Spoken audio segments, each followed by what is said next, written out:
केलं जातंय तर मला असं वाटतं की सरकारची न्यायव्यवस्था ढासळलेली आहे. यांना लाडके भाऊ म्हणवून घेण्याचा काहीही अधिकार नाही आहे.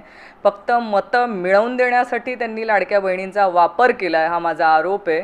कारण फक्त मतं मिळवली आहेत, त्याच्यानंतर लाडक्या बहिणींनी कुठेही जा, तुमचं काय व्हायचं ते होऊन जाऊ द्या, जसं त्यांच्या वक्तव्यातनं ते दाखवून दिलं. त्यांनी आधी मी सांगितलं की तुमच्या लाडक्या बहिणींचं तुम्हीच बघा, तुम्ही चारू आणि तुमचा चाकू आणि मिरचीची पावडर तुमच्या खिशात ठेवा, जे त्यांनी आधीच वक्तव्य केलेलं. तर ते त्यांच्या मतदारसंघापासूनच ते बाहेर येतं आहे का काय आता बघायला लागेल.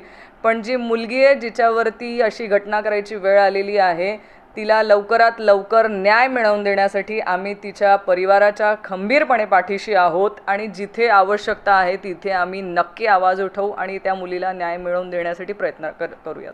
तर या घटनेमध्ये पाहायला गेलं तर सदर मुलीला जे आहे ते अनेक दिवसापासून टवाळखोर छेडखाणी करत होते.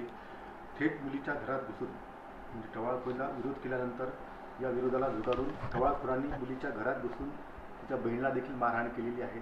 त्या ठिकाणी छेडखाणी केल्याचा प्रकार केला आहे आणि त्यामुळेच खरं तर या तरुणाला आत्महत्येसारखा प्रयत्न करावा लागेल.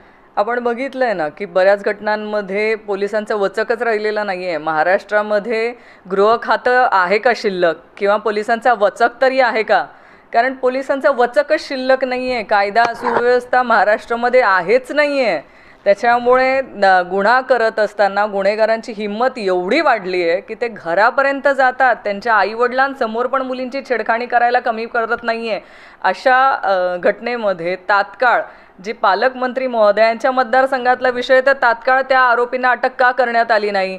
अटक करण्यात आल्यानंतर त्यांची धिंड काढणं गरजेची होती. म्हणजे तुम्ही दुसऱ्या समाजामध्ये, सगळ्या समाजामध्ये एक एक्झाम्पल सेट करायला हवं होतं की जर कोणी माझ्या माता भगिनीच्या अंगावरती हात टाकण्याचा प्रयत्न केला तर त्याला सोडणार नाही.